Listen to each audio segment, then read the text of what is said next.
You're listening to Partnernomics Podcast, where we discuss the art and science of developing successful strategic partnerships.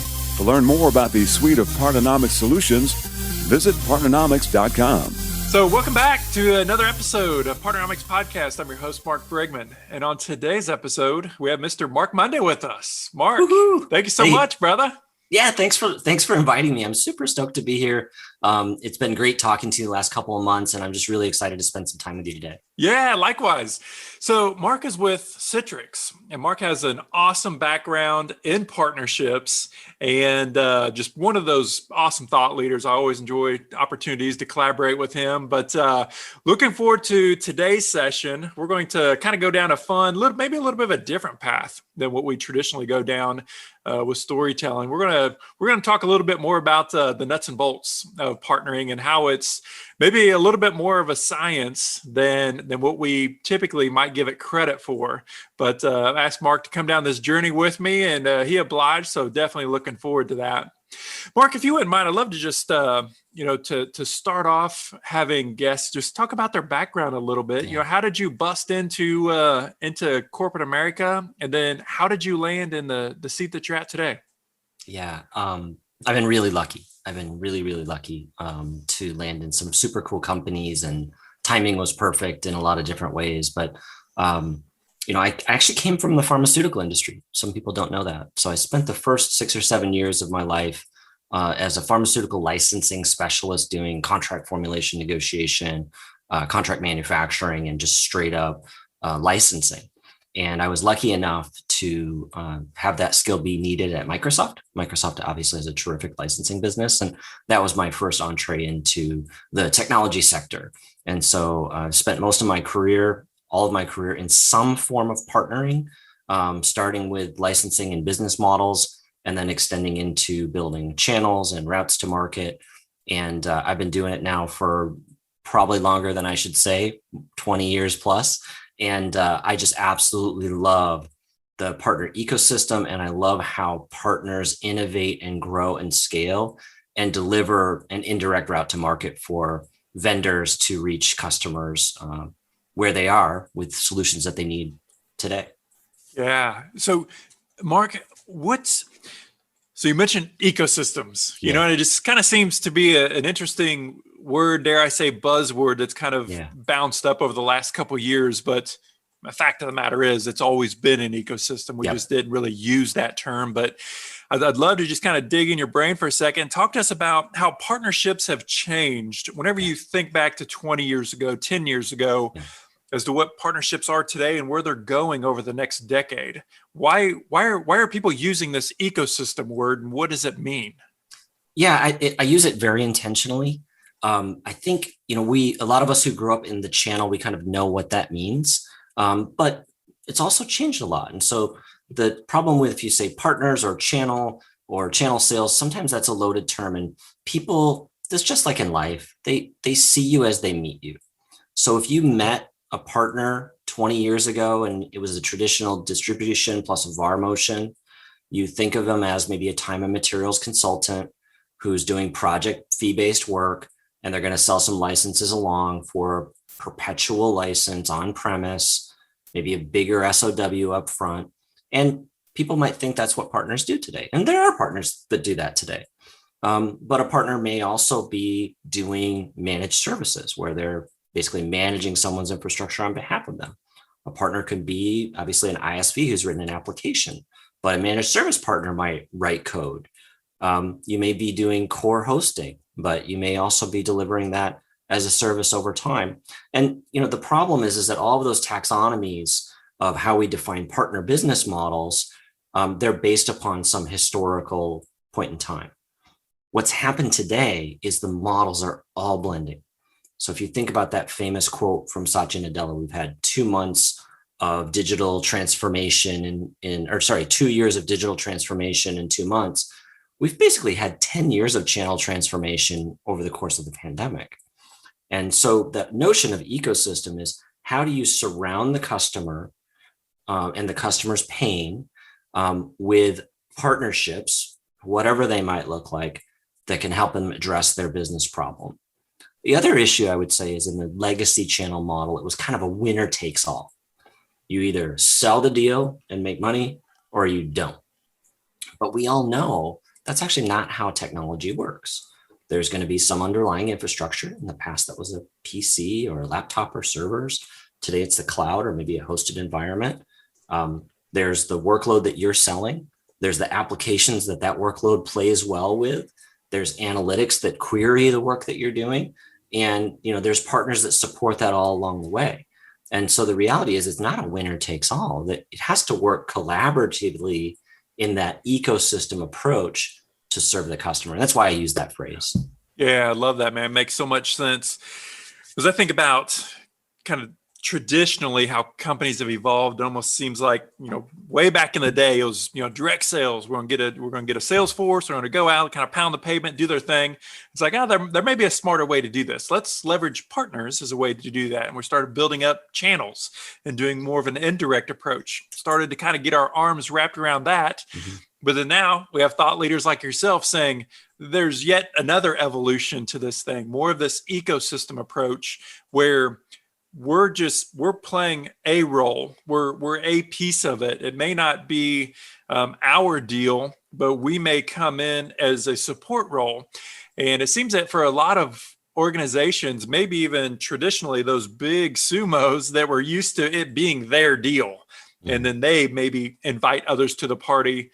Sometimes we're seeing some role reversals on that. Yeah, I mean, I think that's the key right now is we just all have to be agile and figure out what it is the customer wants. A lot of times they don't even want technology anymore. They want a business outcome. Like, hey, I understand it's going to run on a cloud. I understand it's this workload, but actually let me explain to you what I'm trying to do. And if that's one partner or 5 partners, I don't really care. I just want to make sure that I can go deliver that value to my users or my end customer. You did make a great point a moment ago, though. I mean, I like the idea of changing the paradigm from direct sales versus channel to indirect sales. Indirect sales is just sales. And sometimes we forget that. It's just a different cost to serve model. Sometimes it's more efficient. Oftentimes it's more efficient. Sometimes it's lower cost. And a lot of times it gives you more reach, particularly for a smaller mid-sized company. If you develop an ecosystem or a channel set of channel partners, you can actually expand your reach and your ability to serve. So I don't want that to get lost in the discussion. I don't think it's an either or. I think it's an and. So it's like direct sales. Yes, that's super important, especially in a SaaS world. Indirect sales. Yes, we're all part of indirect sales. And then maybe the gears that surround that whole thing is the ecosystem that keeps the momentum going. And so, Mark, culture is so important in our identity to our company. But it seems that ecosystems and playing in this world, it is different and it can be messy, and it's no longer kind of one-to-one partnering, but to the point that you made, it could be 1 to 5 or even larger than that, where we're playing a piece of this. We're used to quote unquote owning the customer, owning that experience. Well, now we really don't have that opportunity, at least as much, especially if we're playing in, and we need to be playing in this ecosystem space. How does culture and companies' identities and having this culture, this partnering culture, how does that fit into our organizations, and how can executives help permeate this new approach? You kind of stumped the chump here for a second, but let me think about this for a second. So I think you're right. We have to get past this. It's just about me, my comp package, my MBOs. Those are important. Like, that's the way we pay for our mortgages and get our healthcare. So I'm not minimizing that. But if we think about what's best for the customer, and if the customer is the air that we breathe, or if the customer is the sun that we all rotate around, what's the best objective? I think that's one great way to think about it. And then I think the second great way to think about it is, over time, can I even do all of the work that they're asking me to do? Let's say I'm an infrastructure specialist, but they're really doing something with their ERP. I'm probably not in a position to go do ERP stuff. So I better go find somebody that I can work with. Or let's say in that same scenario, let's say I'm an infrastructure partner and I've brought in an ERP partner, but now I need to do something in the HCM space. Oh gosh, now I'm talking to the VP of HR, and that's a different motion. And so it's almost like creating these, I don't know, like these on the fly teams or teaming agreements. I know we used to use those a little bit in the past. I always liked that concept where it's like in each customer opportunity, what's the teaming agreement? What squad do I need to assemble to make this customer really happy? And what does that relationship look like? And how do those conversations take place, or how have they taken place in your world, in your background, as opposed to, a lot of times what we see is people getting fixated on what that missing resources. Yeah. But it's not just about the resources. Isn't success also about our abilities to work together, us being both culturally aligned, being strategically aligned? Yeah, you're right. Let me zoom out. Let me go back 2 steps, maybe 5 steps.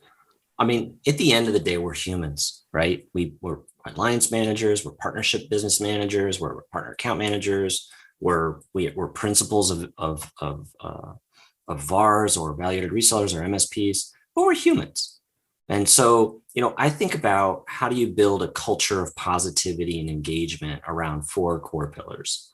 First of all, is trust. You got to have a trusting relationship, particularly in, let's say, that scenario I was talking about. Hey, this is my great infrastructure customer. I've sold to them for many, many years, and they're rethinking their, let's say, ERP. And that's the central nervous system of their company. So that's really important. But do I want to lose that quote unquote ownership or my position with them? No. So what's the trust relationship that I can build between the 2 partners? And partners always do this better than vendors, by the way. So for all you partners out there, you always figure it out, and then we take the best practices and we turn it into a program. So the first is trust. The second one is empathy. Are we empathetic to the plight of the customer, the user, and then all the partners in the equation? It's very easy for, let's say, a big partner, their global systems integrator or their big vendor to think about, it's $20,000, it's $50,000. Well, for a smaller partner, that's whether or not they can make payroll, whether or not they can pay their rent. And so you got to be empathetic to both the user, the customer, and then the other partners in the equation in terms of where they're at in their experience. And I think where it all comes together is when you figure out what's the action. What's the action we're going to do together today to make this customer successful? And then most importantly, how are we going to measure it? And how are we going to know when we're done? So if you take trust and empathy and action and measurement, that spells out team. And so that's why I was alluding earlier to that teaming agreement. So I think culturally, that's the way you want to do it. It does require time. And that's one of the challenges we have in this ecosystem approach is, can you do that for every deal, every relationship? Maybe not. And that's where an area where I think partners have to decide who they want to partner with. And then increasingly, we as ecosystem leaders need to come up with tools to help bring this stuff together. Yeah. Love that. Mark, talk to us about doing business cases or financial analysis, being really diligent, kind of going into these opportunities, eyes wide open from a financial perspective. Well, this is what I mean, not to blow smoke, but this is what I love about what you're doing, Mark, because you're sort of taking that thing that we used to have, which was around relationship management and alliance management, and maybe a little bit of breakfast and some enablement. And then there was this sort of like alchemy magic that happened that said, that's how we go build a partnership. But I like what you've done is you've sort of said, hey, there's some science and some math here. And it's a really math and business process in many ways. So what I've learned in my 20 plus years of doing partnering is this one fact. If you have this one thing, you're likely to succeed. And if you don't have this one thing, you probably won't. And do you want to guess what that is? I can't narrow it down to one thing. It's a written business plan that you both agree on. It's that simple. There's something magical that happens when people, partners, teams write it down and agree. Almost always you will make progress. And if you don't write it down and you don't agree, almost always you'll never make progress. And so I think the trick to any, let's say, alliance relationship, partner relationship, or even just your traditional partner account plan, and I've created many of these over my career, is agreeing that the plan is important. It doesn't have to be the gospel. It's not written in blood, but it directionally, here's the things that we would like to do over the course of the year together in whatever relationship that is, between a vendor and a partner, between two partners, between a vendor and a customer, between a partner and a customer. Here's the things we'd like to accomplish this year. And here's what success looks like. Here's who's responsible. And here's how we're going to measure it. And here is the process we're going to track the deltas over time. And here's our remediation plan if we don't achieve those goals. That small thing, which is a lot of work, but that just having a plan, somehow everything opens up after that. Yeah, I mean, I could not agree more. And one of the things that we provide, as you mentioned, specifically in our 5-phase partnering process, starts off with a strategic partnering plan, right? Yes. But it's the internal plan, right? We say internally between yourself, your team, your executives, whomever the stakeholders are, give very clear on, to your point, what does success look like? What are we trying to do? How do we intend to do it? And how do we define success? What are those goals?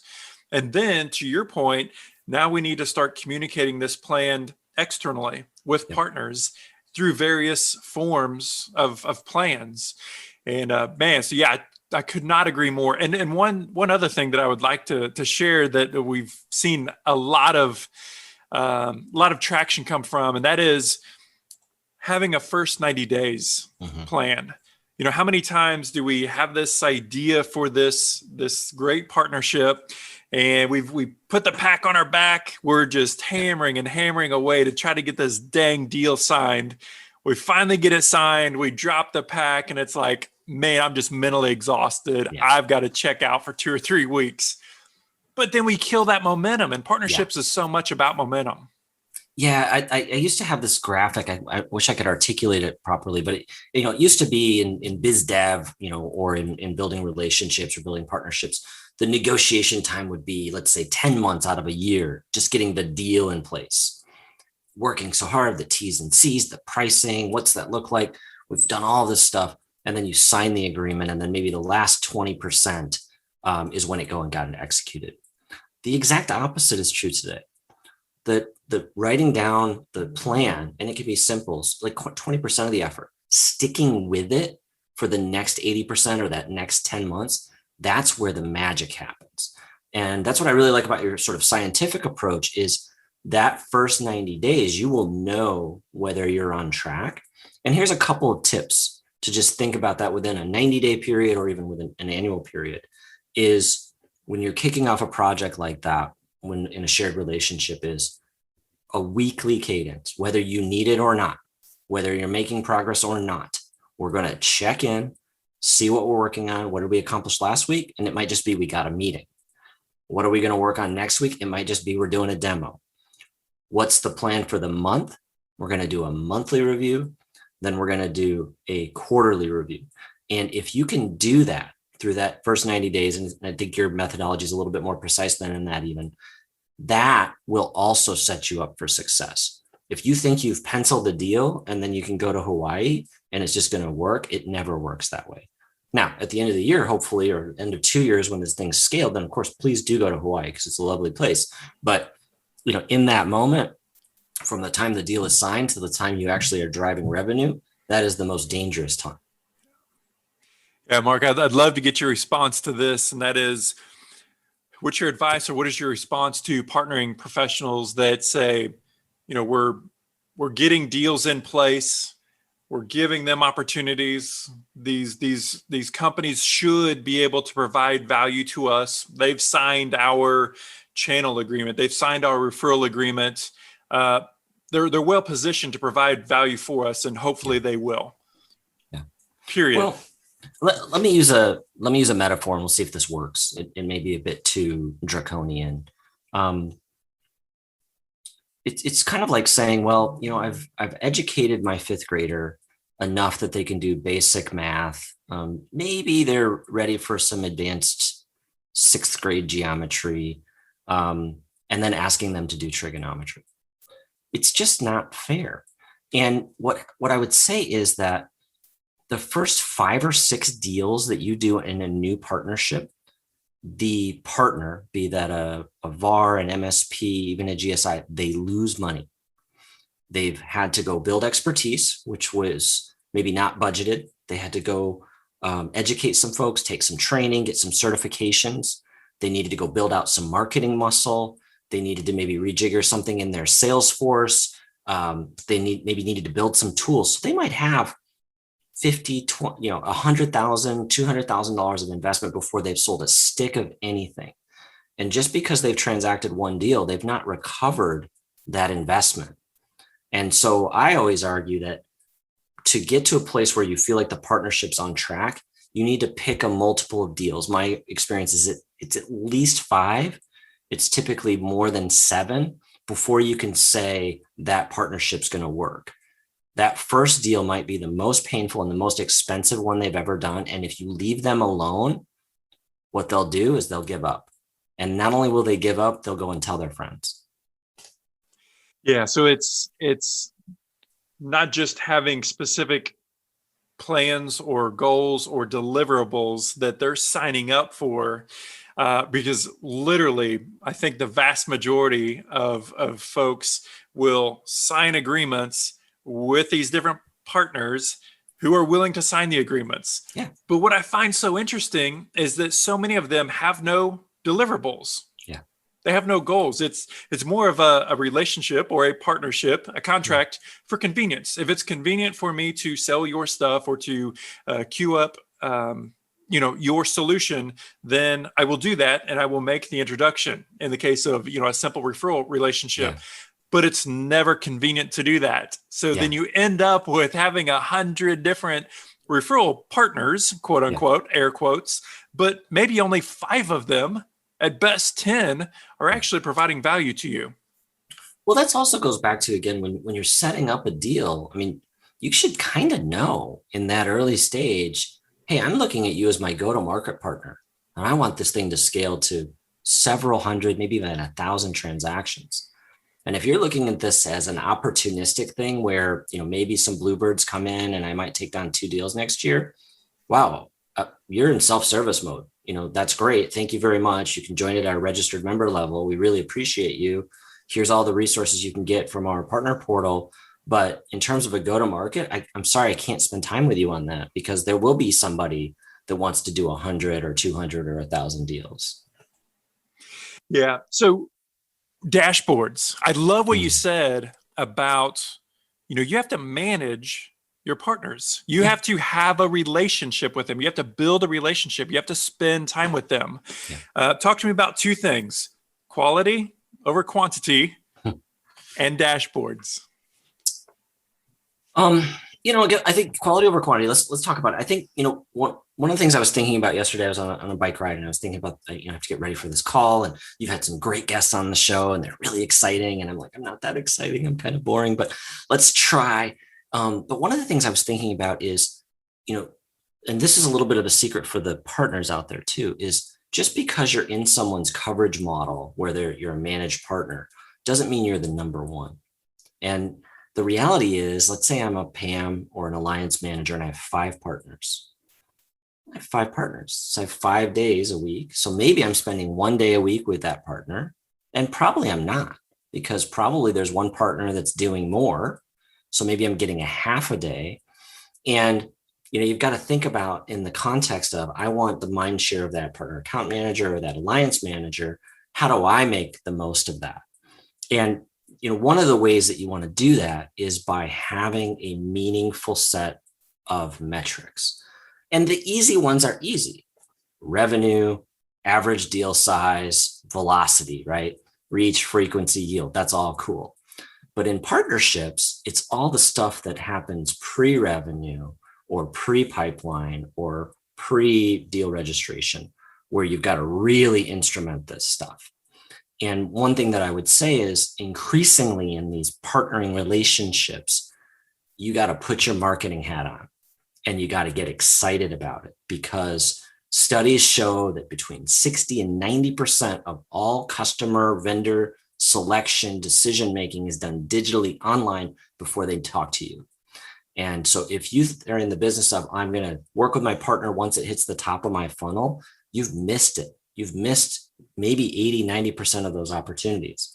So, building a scorecard that is meaningful without 8 million metrics, but thinks about the life cycle of the deal from awareness, let's say, to enabled or trial, through the top of your funnel to a deal registration to completed, but then importantly, increasingly, customer success.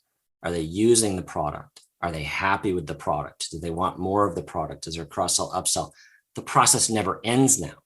And we can't just walk away from customers and say, well, done and dusted, we close that deal, now we move on to the next one. And so that dashboarding, and again, back to, giving you a shout out here, that dashboarding element becomes so important to the shared success. One last thing I'll say on that is the other nice thing about that dashboard is it gives you the ability to translate the way the language is used. So if the vendor might be saying, I want customer adoption, and you might be saying customer deployment.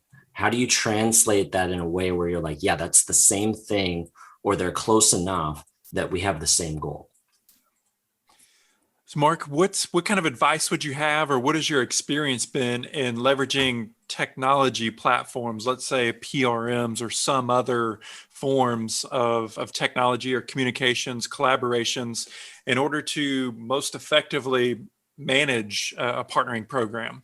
I mean, yes, all of those. The trick with all these, there's a bunch of great tools, tons of great tools out there. I think the key is it's not enough to have the tool and tick the boxes. You need to have I'll steal a word from someone I work with here, a business management system. And you have to think about that arsenal of tools. They're just, they're doing their job. But if you're not bringing it all together in a construct, then you've missed that opportunity. So I'll give you another tip in terms of how do you bring your tools and your people and your programs together in a partnering model. I like to take a year and break it into 12. It's magical the way that works. It also conforms to months. But the nice thing is that then you can break it into quarters, which also is magical because that's the way most people run their sales business. The way I like to think about it is month one in a partnering relationship is really about enablement and setting the stage. What things can I do in this partnership right now that are going to set me up for success this quarter, next quarter, the quarter after that, and the quarter after that? The second thing is month two. That's all about, let's go dive into pipeline. Let's do our sales plays. Let's do our outreach. Let's make sure our campaigns are in flight. And again, not just for the next quarter and the next quarter and the next quarter. So it becomes a rolling thing. And then the third one is month three that's when you go knock down deals. You can't be an ivory tower partner business manager person. Jump in the seat with the partner and make sure you're knocking down those deals. The nice thing is once you establish that, it's not as if you only do enablement in month one or you only do pipeline in month two. But once you set that up thematically, then those things start to pay you back over time in the subsequent months and quarters. So Mark, as we start to wrap up, what other kind of insights do you have to share with us that we haven't hit on? Yeah, I mean, the thing, I just want to reinforce, this is the most fun you are ever going to have professionally. When you decide, maybe you came from sales, maybe you came from marketing, maybe you came from customer support.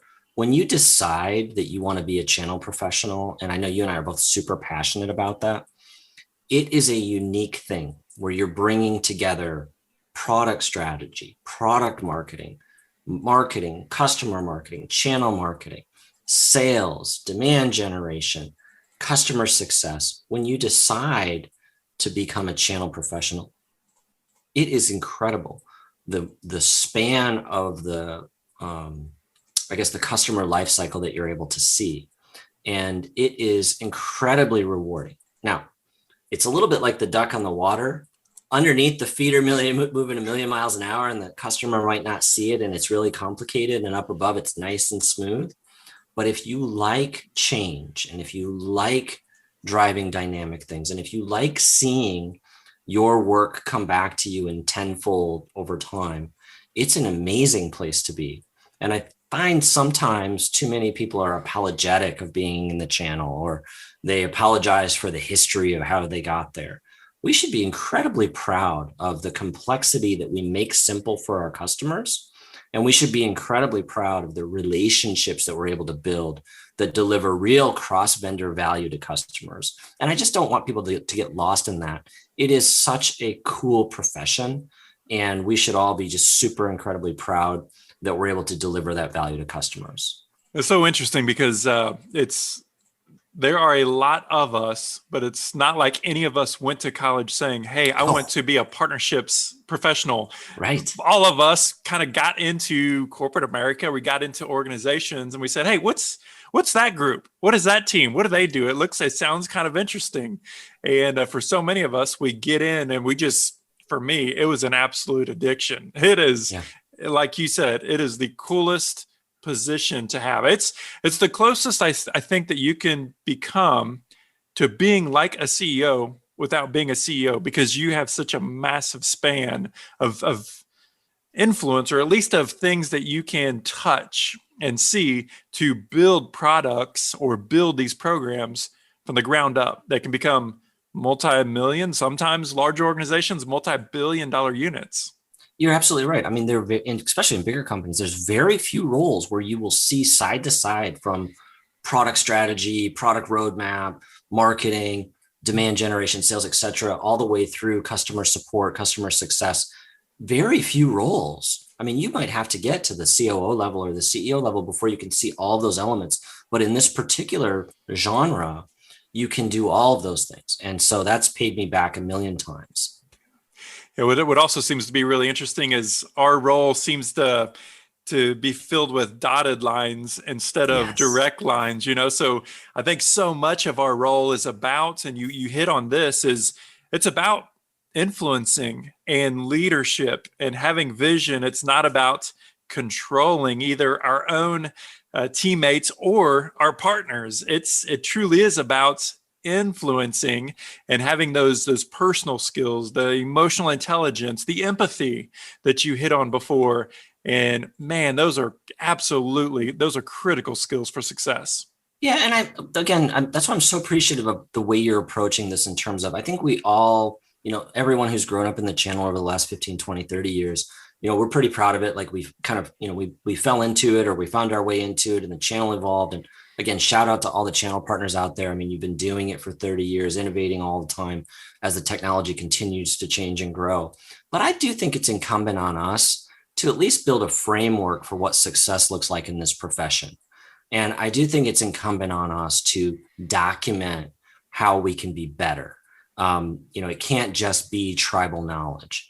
And that's what I've just loved about working with you, Mark, is that, there is some, I had to touch it to know that the stove was hot, but there are some other areas where it's just like, hey, here's some templates and frameworks that are going to save you a year of pain or 2 years of pain. And I think that's where I think we all should aspire to be able to leave this business that maybe was a channel business or a partner sales business as an ecosystem better than the way we found it, all with the customer in mind. So I think that's one of the things I really enjoy about the approach that you're taking is how do we think about this as also our legacy of the way in which we took an emerging segment over the last 20, 30 years of technology and all the confluence of changes of events, and how have we left it better for that next generation? And how do we set them up for success in a world that will be more interconnected, more complex, more matrix, going a million times faster? And that, I think, is our job, is to set everyone up for that success. Yeah, I think you're exactly right. Well, Mark, thank you so much for your time. Thanks for sharing your insights. It'll be fun to watch you continuing your career and all the awesome work that you're doing out there. Man, thank you so much. Well, thank you, Mark. I mean, what a cool name, first of all. It's always, one of our parents didn't know how to spell. Well, I'm not sure which one. I might be a little bit older than you are, so it might come from their generation. But anyway, it has been an absolute pleasure getting to know you. I think you're doing just a phenomenal piece of work here, providing some real tools and structure for people. And I look forward to collaborating with you in the future. And I've learned a ton just spending time with you. and it's been an absolute pleasure and a joy. So thank you so much. Likewise. Thank you, sir. Partnernomics Podcast is brought to you by Partnernomics. Learn how to leverage the power of partnership. To listen to more episodes of Partnernomics Podcast, visit partnernomics.com.